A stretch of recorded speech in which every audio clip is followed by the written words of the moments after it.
La mayoría de los problemas humanos no nacen de la falta de inteligencia, sino de la falta de comprensión psicológica. Desde muy temprano, aprendemos una idea que parece lógica, pero que en realidad es profundamente equivocada. Creemos que insistir es convencer, que repetir es persuadir, que presionar es guiar.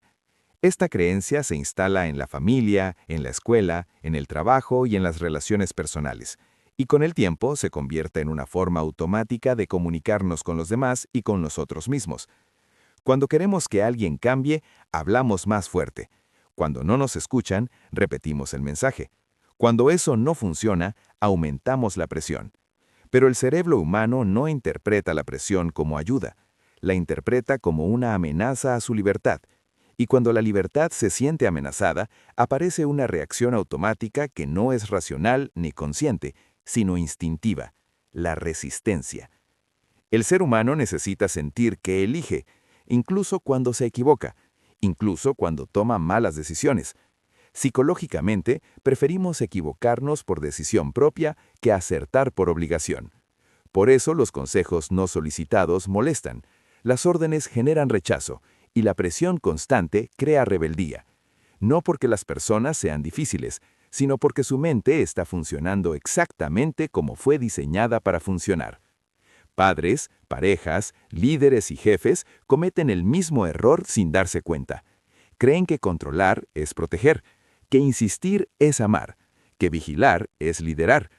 Pero el efecto suele ser el contrario: distancia emocional, discusiones repetitivas, falta de compromiso real. Cuando una persona siente que alguien más quiere decidir por ella, su identidad se siente atacada, y el cerebro responde defendiendo su autonomía, no escuchando el contenido del mensaje. Aquí aparece un concepto clave para entender todo esto: la reactancia psicológica. La reactancia es una reacción emocional que surge cuando sentimos que nuestra libertad está siendo limitada. No es algo que se piense, es algo que se siente. Cuanto más se prohíbe algo, más atractivo se vuelve. No porque sea bueno, sino porque fue prohibido. El cerebro prefiere equivocarse libremente antes que obedecer forzado. Cuando una persona está bajo presión, su mente deja de evaluar argumentos y se enfoca únicamente en resistir. No importa si tienes razón, no importa si tu intención es buena. En ese estado, la mente ya no escucha. Por eso discutir raramente convence. Por eso gritar nunca educa. Y por eso insistir casi siempre empeora las cosas. La mente no rechaza la idea, rechaza la imposición. La psicología inversa nace precisamente aquí, no como una técnica de manipulación, sino como una forma de respetar el funcionamiento natural del cerebro. No se trata de decir lo contrario de lo que quieres, ni de provocar a la otra persona. Eso es superficial y rompe la confianza. La psicología inversa real es silenciosa, sutil y profunda. No empuja en la dirección opuesta, deja de empujar por completo. Cuando la presión desaparece, la mente se relaja, y cuando la mente se relaja, vuelve la curiosidad. La persona deja de pensar en cómo defenderse y empieza a preguntarse qué quiere hacer realmente. Ese cambio interno es el verdadero poder de la psicología inversa. No fuerza decisiones, crea el espacio psicológico necesario para que las decisiones nazcan desde dentro. El silencio juega aquí un papel fundamental. No todo se resuelve hablando más. A veces, cuando dejamos de justificar, de argumentar e insistir, la otra persona se queda sola con sus pensamientos. Y el cerebro odia el vacío. El silencio obliga a reflexionar. Muchas veces la persona termina convencida por su propia mente, no por nuestras palabras. En la crianza, por ejemplo, el control excesivo enseña al niño que no decide. Aprende a obedecer solo cuando hay vigilancia. Cuando la vigilancia desaparece, la conducta también. La psicología inversa no significa ausencia de límites, sino cambio de enfoque. En lugar de imponer, se ofrece elección. Y cuando la elección es real, aparece la responsabilidad interna. El niño ya no actúa para evitar castigo, actúa para sostener su propia decisión. En las relaciones de pareja ocurre algo similar. Cuanto más intentas cambiar al otro, más se defiende. Frases cargadas de exigencia no construyen amor, construyen protección emocional. Nadie cambia cuando se siente atacado. Cuando la presión se retira y la aceptación aparece, la guardia baja. Y solo cuando la guardia baja, el cambio auténtico se vuelve posible. no porque se exija, sino porque se reflexiona. En el trabajo, la diferencia entre un jefe y un líder es psicológica. El jefe controla y obtiene obediencia mínima. El líder da espacio y obtiene compromiso. Las personas no se esfuerzan más por miedo, sino por identidad. Cuando alguien siente que confían en él, intenta estar a la altura de esa confianza. La psicología inversa aplicada al liderazgo no elimina la responsabilidad, la traslada del control externo al compromiso interno. Pero el lugar donde la psicología inversa resulta más difícil y más necesaria es en la relación con uno mismo. Somos nuestros propios jueces más duros. Nos hablamos con exigencia, con culpa y con amenazas internas. Creemos que la autodisciplina nace de la fuerza, pero la fuerza constante agota. La mente interpreta la autoexigencia extrema como una amenaza interna y responde igual que ante la presión externa, con resistencia. La procrastinación no nace de la pereza, sino del miedo. Miedo a no hacerlo bien, a fallar, a no estar a la altura. Cuanto más grande hacemos una tarea en nuestra mente, más presión sentimos, y cuanta más presión, más evitación. La mente no huye del trabajo, huye del peso emocional asociado a él. La psicología inversa aplicada a uno mismo propone reducir la amenaza. En lugar de obligarse a terminar, se permite empezar. 5 minutos sin presión vencen horas de obligación forzada. Lo pequeño no asusta, y lo que no asusta se repite. La constancia no nace de la épica, nace de la ausencia de conflicto interno. La autosabotaje aparece cuando una parte de nosotros percibe el cambio como una amenaza a la identidad o a la zona de confort. No se combate con más fuerza, sino con comprensión. La psicología inversa interna no lucha contra esa parte, la escucha. Aceptar no es rendirse, es desactivar la tensión que bloquea el movimiento. Sin embargo, la psicología inversa tiene límites claros. Usada para controlar, manipular o aprovecharse de otros, pierde su esencia y destruye la confianza. No debe aplicarse de forma repetitiva ni con personas emocionalmente vulnerables. No sustituye la responsabilidad ni la claridad en situaciones críticas. Su poder reside en la ética con la que se usa. La paradoja final es simple y profunda. La psicología inversa solo funciona cuando no intentas que funcione. Cuando sueltas el apego al resultado, la presión desaparece, y cuando la presión desaparece, la mente se abre. La influencia real no se impone, se permite. Vivir desde esta comprensión cambia la forma de comunicarse y de relacionarse con la vida. Hablas menos, reaccionas menos y controlas menos, no por indiferencia, sino por respeto al proceso mental propio y ajeno. La calma se convierte en una forma de poder no porque domine, sino porque no necesita imponerse.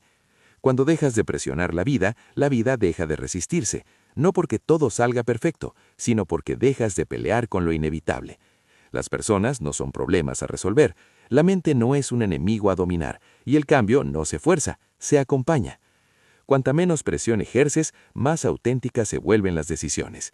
Tal vez el cambio no llegue hoy ni mañana, pero cuando la presión desaparece, la mente empieza a hablar, y cuando la mente habla, el cambio llega, a su propio ritmo.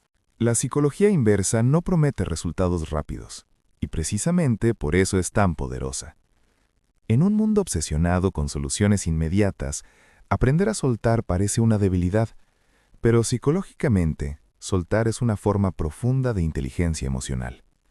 Cuando no intentas dirigir cada paso del otro, permites que aparezca algo mucho más fuerte que la obediencia, la decisión auténtica. Las personas no recuerdan quién las obligó a cambiar, recuerdan quién les dio espacio para hacerlo. La presión puede generar movimiento, pero rara vez genera transformación. La transformación ocurre cuando la persona siente que el cambio es coherente con su identidad, no impuesto desde fuera. Por eso la psicología inversa no se trata de controlar situaciones, sino de crear condiciones internas. No actúa sobre el comportamiento visible, sino sobre el proceso mental invisible que precede a toda acción. Cuando entiendes esto, dejas de luchar contra los síntomas y empiezas a respetar las causas. En la comunicación diaria, esto implica aprender a tolerar la incomodidad del silencio, no responder inmediatamente, no defenderse siempre, no explicar de más. La mente del otro necesita espacio para procesar. Cuando llenas ese espacio con palabras, eliminas la posibilidad de reflexión. El silencio consciente no es abandono, es confianza en el proceso mental ajeno. Muchas personas temen soltar, porque confunden soltar con perder. Pero soltar no significa resignarse ni aceptar cualquier cosa. Significa dejar de empujar emocionalmente. Los límites siguen existiendo, pero se expresan sin carga. La diferencia es profunda. Un límite impuesto genera resistencia. Un límite claro y tranquilo genera respeto. Con el tiempo, quien practica esta forma de relacionarse nota algo curioso. Las discusiones disminuyen, las explicaciones se acortan, la necesidad de tener razón se debilita, no porque ya no importe, sino porque ya no define el valor personal. Cuando no necesitas convencer, te vuelves más estable, y esa estabilidad influye más que cualquier argumento. La psicología inversa también cambia la relación con el error. Cuando no castigas el error con culpa o drama, el aprendizaje se vuelve más rápido. El miedo paraliza, la aceptación mueve. Esto aplica tanto a los demás como a uno mismo. El error deja de ser una amenaza y se convierte en información. En el fondo, todo este enfoque se apoya en una comprensión simple. La mente humana busca coherencia interna, no obediencia externa. Cuando una acción nace de la coherencia, se sostiene. Cuando nace de la presión, se rompe tarde o temprano. Vivir desde esta perspectiva no elimina los conflictos, pero los vuelve más claros. No elimina el dolor, pero reduce la fricción innecesaria. No garantiza que los demás cambien, pero garantiza algo más importante, que tú dejes de perder energía luchando contra lo que no controlas. La psicología inversa, entendida profundamente, no es una técnica social, es una filosofía de relación con la mente humana. Enseña a escuchar antes de reaccionar, a observar antes de intervenir y a confiar antes de controlar. Enseña que muchas veces la mejor acción es crear espacio. Cuando miras tu vida desde aquí, empiezas a notar cuánta energía gastabas intentando empujar, convencer, corregir, acelerar. Y poco a poco aprendes a retirar esa energía, no por cansancio, sino por comprensión. El movimiento que antes forzabas empieza a aparecer solo. Al final, la mayor enseñanza no es cómo influir en otros, sino cómo dejar de pelear con la naturaleza humana. La mente no es un problema que necesita ser arreglado, es un sistema que responde a la presión y florece con la libertad. Y cuando integras esto, algo cambia silenciosamente. Hablas menos, pero con más peso. Actúas menos, pero con más intención. Esperas más, pero con menos ansiedad. Ya no buscas controlar el ritmo del cambio, porque entiendes que todo cambio real tiene su propio tiempo. Así, sin ruido y sin imposición, la psicología inversa deja de ser una herramienta y se convierte en una forma de vivir. Una forma más lenta, más humana y mucho más sostenible de relacionarte con los demás y contigo mismo.